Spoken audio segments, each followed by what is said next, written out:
ক্ষমতায় আছি, থাকতে চাই, যেমন করে হোক ক্ষমতার চেয়ারে আমার এত এত সাল থাকা চাই। যারাই আমার বিরুদ্ধে যাবে মামলা দাও, গুম করো, পিটাও, জেলে টর্চার করো, নির্যাতনের স্টিম রোলার চালাও, ফাঁসি দিয়ে দাও, গুলি করে হত্যা করো।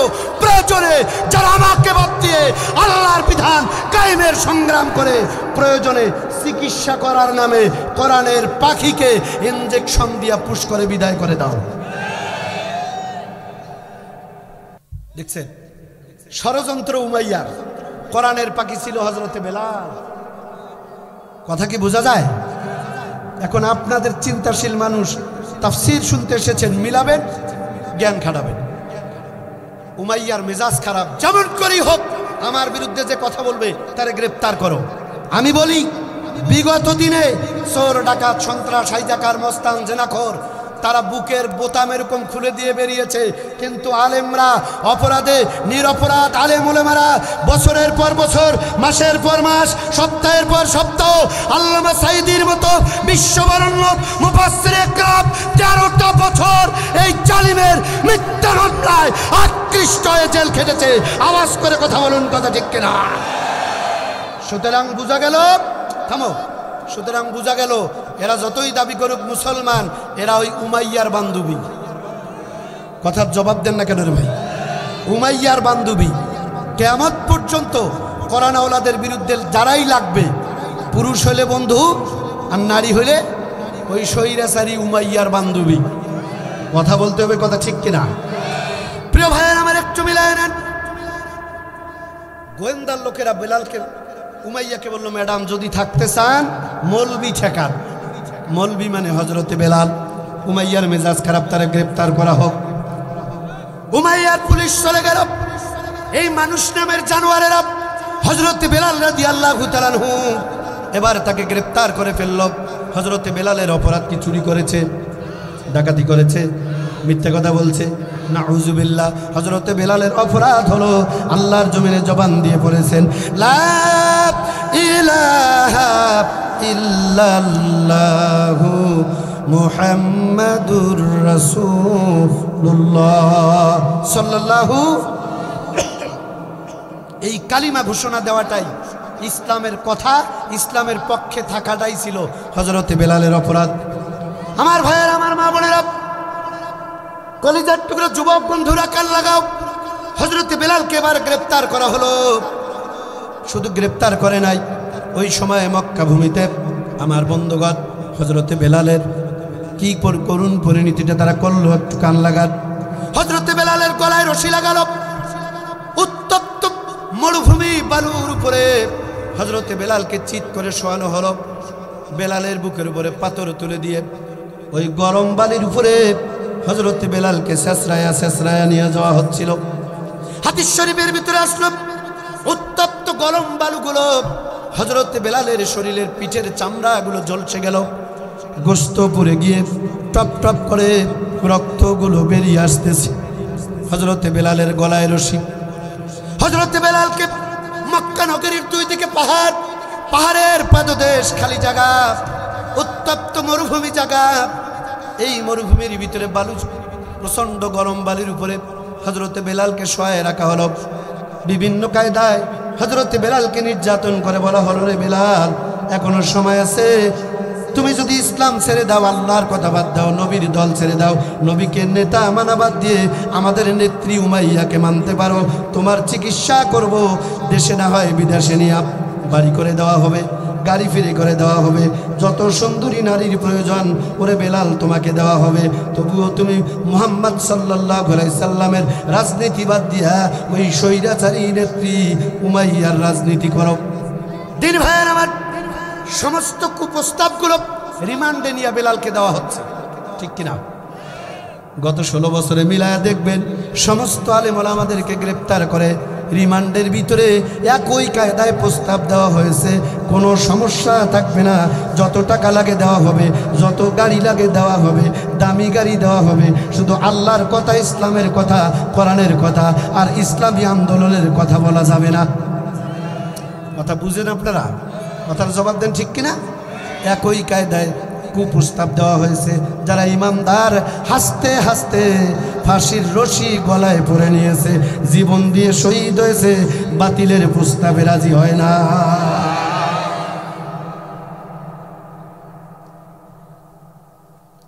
প্রিয় মুসলমান ভাইয়ের আমার, হযরত বেলালের শরীর থেকে টপ টপ করে রক্তগুলো পড়তেছিল, কঠিন নির্যাতন। বেলাল, এখনো সময় আছে। ও যুবক, তুমিও যুবক, আমিও যুবক, হযরত বেলালও ছিল যুবক। কি পরিমাণ টর্চার করা হয়েছে হযরত বেলালকে। হযরত বেলাল বলেছে, আমি জীবন দিতে প্রস্তুত, ঈমান হারাতে পারি না। গোয়েন্দার লোকেরা চলে গেল উমাইয়ার কাছে গিয়ে কয়, ম্যাডাম, যে পরিমাণ গ্রেফতার করার পরে রিমান্ডে নিলাম, কারেন্টের শেক দিলাম, এই করলাম, সেই করলাম, রিমান্ড নামক রিস্টিম রোলার চালানো হয়েছে, কিন্তু আমরা বেলালকে ইসলাম আর ইমান থেকে চুল পরিমাণ সরাতে পারি নাই। বিগত দিনে একই কথা, ইমানদারদের উপরে নির্যাতনের রিস্টিম রোলার চালানো হয়েছে। আল্লামা মামুনুল হক, মুফতি আমির হামজা সহ সমস্ত আলেম ওলামাদেরকে রিমান্ড নামক নির্যাতনের রিস্টিম রোলার চালিয়েছে। তারপরেও ইমানদারেরা আল্লাহর সাহায্যের অপেক্ষায় ছিল, বিজয়ের অপেক্ষায় ছিল, মাথা নত করে নাই। আমরাও আজকের এই ময়দান থেকে মৃত্যুর আগ মুহূর্ত পর্যন্ত দেখতহীন কণ্ঠে বলে শপথ নিতে হবে, প্রয়োজন যদি আসে বেলালের মতো, খুবাইব কাব্বাবের মতো, আমির হামজার মতো রক্ত দিব, জীবন দিব, শহীদ হব, কোন বাতিলের কাছে মাথা নত করব না। কারা কারা দুহাত উঁচু করে আল্লাহকে দেখা। উমাইয়ার কাছে এই তথ্যটা চলে গেল, ম্যাডাম, এত নির্যাতন করেছি বেলালকে, ইমান থেকে চুল পরিমাণ আমরা সরাতে পারি নাই। এবার প্রধানমন্ত্রীর মেজাজ খারাপ, তাই নাকি? মাথা গরম, চলো তো দেখি। প্রধানমন্ত্রী উমাইয়া নিজেই চলে গেছে, গিয়া দেখে হযরতে বেলাল উত্তপ্ত মরুভূমির উপরে পিঠের থেকে টপ টপ করে রক্তগুলো গড়ে গড়ে পড়তেছে, গলায় রশি লাগানো, বুকের উপরে ভারী ধারালো বড় বড় পাথরগুলো চাপা দেওয়া। উমাইয়া পাশে গিয়ে দাঁড়ালো, বেলালের বুকের উপর থেকে পাথরগুলো সরানো হলো। উমাইয়া ডাক দিয়ে বলে, রে বেলাল, আমার একটা প্রেস্টিজ আছে, আমার একটা ইজ্জত আছে, মান সম্মানের ব্যাপার আছে। তুমি আমার খাও, আমার পরো, আমার বাড়িতে থাকো, তুমি আমার কেনা গোলাম, আমার একটা মান সম্মানের ব্যাপার, আমার বাড়িতে থাকো, অথচ আমার পিছনে স্লোগান না দিয়া তুমি আব্দুল্লাহ এতিম বেটা মুহাম্মদ রাসূলুল্লাহ সাল্লাল্লাহু আলাইহি সাল্লামের স্লোগান দাও। এটা দেখতে কেমন দেখা যায়? ওরে বেলাল, যা হয়েছে বাদ দাও, তোমার আমি চিকিৎসার ব্যবস্থা করতেছি, গরিব আর থাকবে না, শিল্পপতি বানাই দেবো, কোটিপতি না, তুমি আমার দলে চলে আসো। হযরত বেলাল কোনো কথা বলে নাই। উমাইয়া যখন ডাইরেক্ট, প্রধানমন্ত্রী যখন ডাইরেক্ট এই কুপ্রস্তাব দিয়েছে, হযরতে বেলাল এবারে কি করেছে শোনেন। কোরআনে কারীম সঙ্গে সঙ্গে জবান দিয়ে তেলাওয়াত করলেন, তাফসীরের ভিতরে আসলো, হযরতে বেলাল উপরের দিকে তাকালেন, জবান করে তেলাওয়াত শুরু করলেন, কুল হুয়াল্লাহু আহাদ আল্লাহুস সামাদ।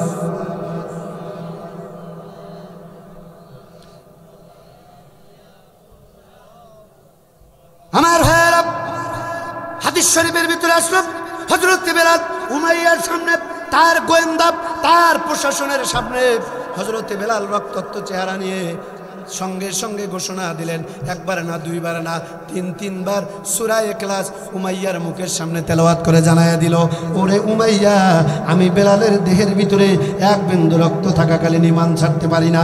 জোরে বলেন ঠিক কিনা? যখন সূরা ইখলাস পড়েছে কয়বার? উমাইয়ার মেজাজ খারাপ, কি রে, আমার সামনে এত বড় সাহস, সে কোরআন পড়ে। হাদিস শরীফের ভিতরে আসলো, তাফসীর লিখতে গিয়ে মুফাসসির ইকরাম কিতাবের হাসিয়ার ভিতরে নোট করে দিলেন। উমাইয়া দেরি করে নাই। এদিকে দেখো যুবক ভাইয়েরা, হযরতে বেলালের বুকের উপরে একটা লাফ দিয়ে উঠে বসলো। উমাইয়া মহিলা মানুষ, হযরতে বেলালের বুকের উপরে উঠলো, বাম হাত দিয়া হযরতে বেলালের জিহ্বাটা টান দিয়ে বের করে, বাবলা কাটা দিয়ে হযরতে বেলালের জবানের ভিতরে বিষাক্ত বাবলা কাটা দিয়া উমাইয়া হযরতে বেলালের জবানের ভিতরে, জিহ্বাটার ভিতরে এরকম করে আঘাত করতে লাগলো। ফিনকি মেরে রক্তগুলো আসলো। হযরতে বেলাল বাবলা কাটার ব্যথার যন্ত্রণায় ছটফট করা শুরু করলেন। একদিক দিয়ে উত্তপ্ত বালির উপরে শোয়ানো, শরীরের পিঠ দিয়ে টপ টপ করে রক্তগুলো পড়তেছে, অন্য দিক দিয়া জিহবা টান দিয়ে বের করে বিষাক্ত বাবলা কাটা। কিতাবুল বুখারীতে আসলো সহিহ হাদিস, আল্লাহর নবী বলেন বাবলা কাটার ব্যথা এমন কেমন জাম্বুরার ব্যথা লাগে, এরপরে বড়াইয়ের কাটা লাগলে ব্যথা আছে না নাই, গোলাপ ফুলের কাটা লাগলে ব্যথা আছে না নাই। আল্লাহর নবী বলেন বাবলা কাটা এমন কাটা, এই কাটা যদি কোনো মানুষের শরীরে একদিন একবার একটুখানি লাগে, আল্লাহর নবী বলেন কমপক্ষে শরীরের এক জায়গায় একদিন লাগলে কমপক্ষে 70 দিন পর্যন্ত ওই মানুষটার কলিজায় বাবলা কাটা লাগার যন্ত্রণা লেগে থাকে। চিৎকার করে বলুন না আল্লাহু আকবার, আরো জোরে করুন আল্লাহু আকবার। একদিন যদি একবার একটুখানি বাবলা কাটা গুতা লাগে, কমপক্ষে কয়দিন ব্যথা থাকে? 70 দিন। এত যন্ত্রণাদায়ক কাটা ছিল, তার নাম বাবলা কাটা। গল্প শোনাচ্ছি আমার ভাইয়েরা, এমনটা নয়, হাদিস আমি আপনাদেরকে শোনাচ্ছি। হযরতে বেলালের জিহবা ধরে উমাইয়া এই স্বৈরাচারী নেত্রী বড় বড় বাবলা কাটা বিষাক্ত কাটাগুলো দিয়া পুরা জবানটাকে এফর ওপর করে দিলেন। হযরতে বেলালের 2 গালের ভিতর দিয়ে ফিনকি মেরে রক্তগুলো বেরিয়ে যাচ্ছে। হযরতে বেলাল আর কথা বলতে পারে না। উমাইয়া মজা করে ডাক দিয়ে বলে, ওরে বেলাল, আমি তোমার ইসলাম ছাড়তে বললাম, একটু আগে তোমাকে আল্লাহর কথা বাদ দিতে বললাম, তুমি আমার সামনে যেই জবান দিয়ে আল্লাহর কোরআন তেলাওয়াত করে আমারে শোনালাম, এখন বাবলা কাটা দিয়া তোমার এই জবানটারে এফর ওপর করে নষ্ট করে দিলাম রে বেলাল। এখন কি দিয়া তুমি তোমার আল্লাহরে ডাকবা? কি দিয়া ডাকবা? হযরতে বেলাল রক্তাক্ত চেহারা নিয়ে পড়ে আছে। আমার ভাইয়েরা ও আমার মা বোনেরা, ঈমান কারে বলে একটু চিন্তা করুন। ঈমান কারে বলে? আল্লাহ কাদের জন্য জান্নাত বানিয়েছেন? হযরতে বেলালের চোখের কোণায় পানি, পুরা শরীর রক্তাক্ত। হযরতে বেলাল কথা বলতে পারে না, জবানটা নষ্ট করেছে। উমাইয়া যখন বলেছে বেলাল জবান নষ্ট করে দিলাম, কি দিয়া তোমার আল্লাহকে ডাকবা? হযরতে বেলাল দেরি করলো না, সাথে সাথে ডান হাতের শাহাদাতে আঙ্গুলটা উঁচু করে আকাশের দিকে তাকায়া দিয়া উমাইয়াকে দেখায় দিল, রে স্বৈরাচারী নেত্রী, মনে রাখবা আমি বেলালের এই হাত কাটা যায়, আমার পা কেটে দিতে পারো, কান কেটে দিতে পারো, চোখ দুটো উপরে দিতে পারো, কিন্তু আমার কলিজার ভিতরে আমি আমার রব্বুল আলামিন, আমার আল্লাহর নামটা যে লিখে রেখেছি, আমার নবীর নাম আমার কলিজায় লিখে রাখছি। তুমি উমাইয়া আমারে হত্যা না করা পর্যন্ত আমার আল্লাহর নবীর নাম কলিজা থেকে মুছে দিতে পারবা না। চিৎকার করে কথা বলেন ঠিক কিনা? এর নামই মান। আর আমরা এমনও মুসলমানের সন্তান আছে, দুঃখ লাগে, কোরআনের কথা শুনলেই ওর শরীরে অ্যালার্জি লেগে যায়। কোরআনের কথা সহ্য হয় না কেন আপনার? মরবেন না? ওই মরার পরে এই পার্টি সেই পার্টি কুমড়া পার্টির স্লোগান দিয়া কোনো লাভ হবে না। আরে ভাই কথা বলেন ঠিক কিনা?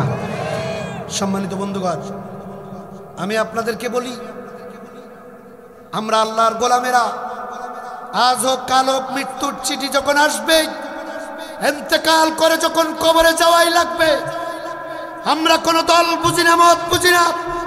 আল্লাহর এই ভূখণ্ডে আমাদের সব থেকে শেষ, আমাদের এখন একটাই টার্গেট, আগামী পৃথিবী, আগামীর বাংলাদেশ, আগামীর সংসদ, আগামীর পার্লামেন্ট, ইসলামওয়ালা, টুপিওয়ালা, আল্লাহওয়ালা কোরআনের পার্লামেন্ট দেখতে চাই।